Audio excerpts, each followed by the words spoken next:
No Panty, right? It's not no panty, it's no Panty. Panty. Panty. Not. Okay, now why no Panty, not no panty? That's how you pronounce it in Spanish.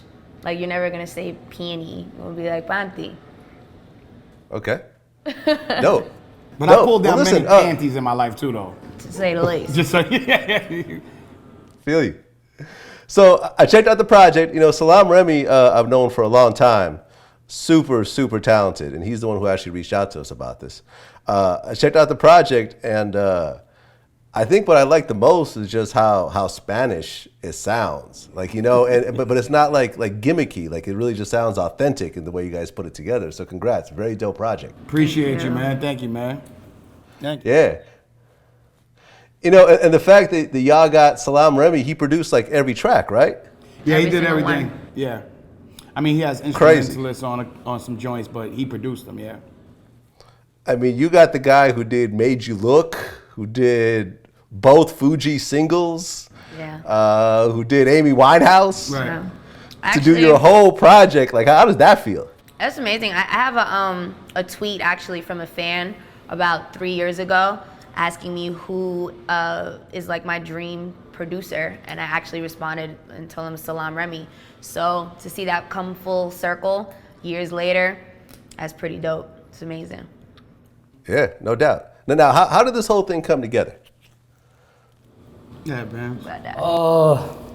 So I got a call one night, feel me, from Joell Ortiz, told me about an opportunity.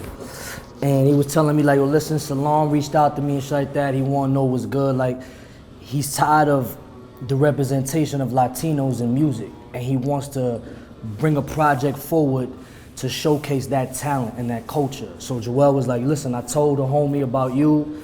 So I was like, all right, cool. So I wasn't 100% like, I wanted to hear out the horse's mouth, Salam. So Joell had set it up to where we went to the studio and Salam was there, and when Salam sold it, like, it was just packaged so right that it was just, the fact, like I said, like the fact that the way he speaks about us and the culture of Latinos, like, it just made me a believer of him more than when I was before, you know what I'm saying? So Joell threw the alley, dunked it and all that, you know what I'm saying? And then, yeah, that's how I came about it. That's how I came about it, you know what I'm saying?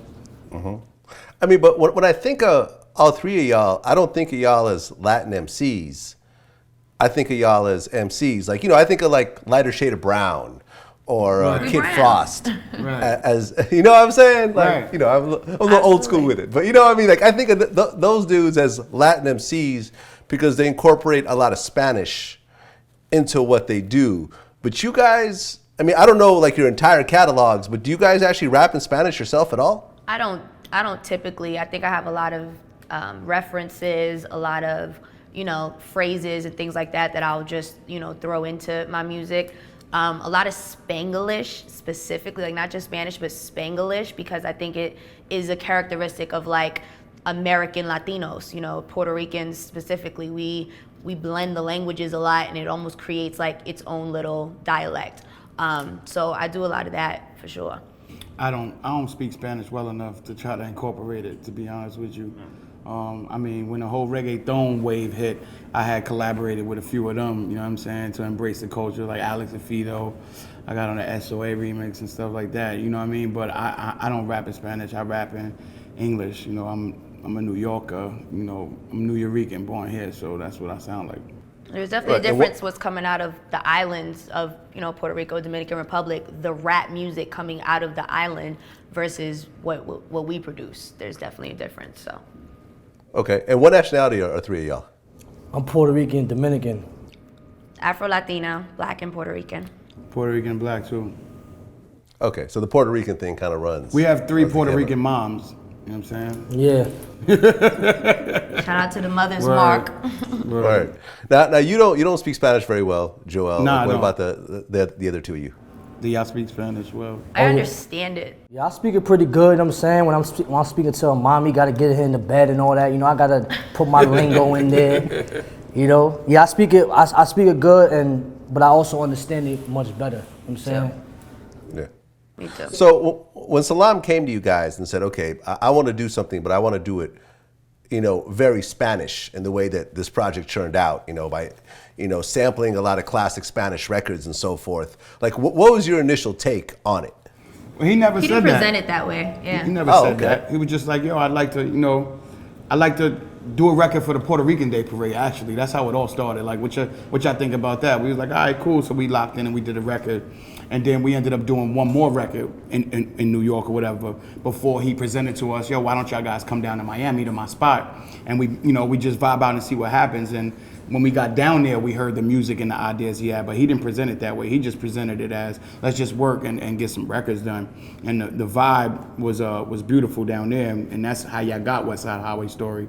Us just, beats up in one room, Nitty in another room, Bamz downstairs writing, I'm eating a mango growing off his tree. It was just that kind of a fun vibe, and that's that's what birthed the project. But he didn't sell it like, yo, it's gonna be Latin infused with sprinkles of sazon. Nah. It wasn't nothing like that. Just good music. Just good music that has, twinges of our culture, Yeah, no, and like all three of y'all are spitting on every record. Who did better though, Vlad? Who did better? Who killed it more? That's what we want to know. Who killed it more? Who won? Who won that? You know what I'm saying? I'm gonna keep it 100. Like, when I was going through the records, I kind of felt like Nitty kind of stood out on a lot of the records. Yep. Joell, me and you go back, what I'm saying? Yeah. So I'm not showing favoritism, but it just seemed like when I hear the records, I'm hearing, some of her verses kind of stand out from my personal opinion. Other people gonna think. Hell yeah. Feel you. So I'm the run. But all three of y'all winning though. So I'm the run. Let me ask you a question though. Is it a coincidence that the Salam Remi was responsible for, all the initial Fugees hits, and now we have a group with two guys and a girl? Is this a complete coincidence here? I think it is. I think it's a coincidence, but I think it's also like a very kind of divine, like how things kind of come full circle. Because I think he handpicked us, for what we would bring to each of the records, but I don't think it was like I'm gonna recreate the Fugees. Like, I don't think it was like that, but it just so happened that the fusion that he brought to the table really does remind you of a certain, group of people that did their thing musically. So, well, hip hop has kind of had this interesting history of like the group with the two males and one female. I mean, you got Diggable Planets. You got what was the name of that one group with the two guys and the girl? Product something. What was it called, man? What would you do if you went to that home? City High. That one, yeah. City High. I always wanted to blaze Claudette too. I always wanted to hit that. Bad. She fly. That was fire. No disrespect if she's married or something, but Shout out to Claudette. yeah, she had that last name too. Joell Ortiz, word.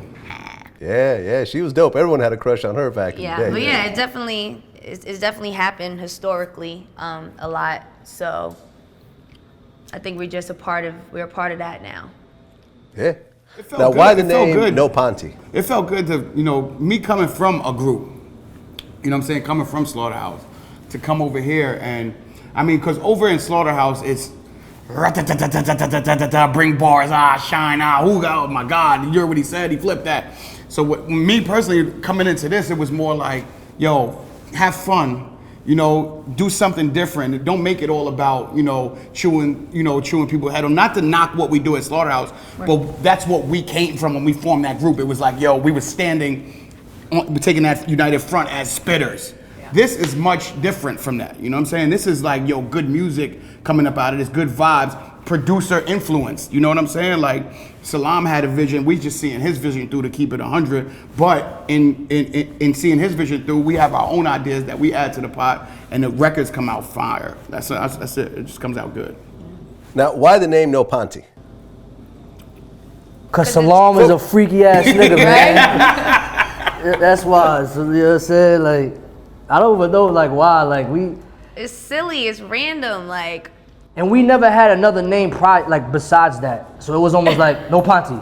Where? Like, we didn't even discuss like, what about this one, and like throw this one in the bot. You know what it is? He had mentioned that he he wanted to create a party. That's how it came in the about. city, like, and call it No Panty Thursdays or whatever. He don't know where it would be or what it is. And then I guess, you know, we kind of took on the shape of that party through the music. You know what I'm saying? We provided the soundtrack. Yeah, that's us. We are that. Right. You know, so when you're looking for the Spanish spot to go to, it's us. Plus, No Panty also means you get right to it. And that's what I feel like we did on this project. We got right to it. Okay. Because I'll be honest, when I first heard the name No Panty, which, you know, of course I thought was No Panty, I assumed it was going to be a girl group. But then there were two guys in it. So I was just like, okay, I'm confused right now. It's like, well, I mean, I assume y'all ain't wearing panties. You know what I'm saying? I assume y'all wearing underwear. Like, the girl, I kind of get it. But, you know, was there a little bit of a weirdness? It's like, well, we got to call ourselves No Panty, but it's two dudes in the group. Not at all. Nah. We don't discriminate, first of all. So you could come through balls out. You know what I mean? This is like an equal opportunity thing. And then, you know, they like the girls with no panty. You know what I mean? So it all applies. It's all good, man. I mean, you know, like, look at the rock groups. They just name themselves Heavy Nail being carried by an ant on the centipedes, whatever. And it's just like, you know what I mean? Like, yo, the music is fire though. Word. Where'd you get that name from? And they just be like, we was high. You know what I mean? So we was having fun, you know what I'm saying? And we want to continue to have that fun and throw this party that you're looking at all over the world. Yeah, man. No doubt. Now, Bam, you had talked about in an interview a while back that Latino artists aren't really representing correctly after Big Pun. Can you explain that? It's self-explanatory. You know what I'm saying? Like, you know, after the passing of him, how great he was for us and our people, I felt like a lot of times we had people from that era, they didn't want to embrace nobody new to fill those shoes because they automatically thought that we're gonna replace him opposed to taking his shoes on our back and walking with him. So when I, like just for me, my experience is like I always made it clear that I was not trying to replace him. I was just trying to make my own mark in this rap game as a Latino. Like, and I couldn't be nothing else. Like, I didn't want to be that dude that got hot and then say he Latino. I wanted to make sure you knew who the fuck I was from my name, from my voice, from everything that I do. Before you even seen my face physically, you knew I was a Latino representative. You know what I'm saying? But I mean, yeah, like, I've had discussions and conversations with motherfuckers like, yo, like, why isn't there more Latinos hot? And niggas will tell me niggas just ain't hot. You know what I'm saying? So for whatever reason, like, I mean, that's what it is. So, you know, like, and you gotta understand, like, that man was such an importance to our people and what he did for us in such a short period of time that it's a lot of people ain't gonna let go of that. Rightfully so. You know what I'm saying? So when they see young motherfuckers coming in the game doing their own shit, they don't want to embrace that shit unless it's until it's uncontrollable. Then they're like, oh, all right, we gotta fuck with them. You know what I mean? But it's hard for initially for a Latino to come in this game and try to make his own mark. You know what I'm saying? You don't see that shit that often. And because I think you get thrown into that whole situation, like I was even told at one point to kind of keep my Puerto Rican side on the low or make it more of an afterthought and not so much a big part of my identity, which it is. And that just goes to show, you know, I had people who was legit like in the game up at labels and stuff, basically breaking down what happens when you market yourself as a Latino or Latina artist and telling me that could somehow, you know, hold me back. And that's obviously very problematic and just not even true to culture at all when you think about how much we've contributed from day one.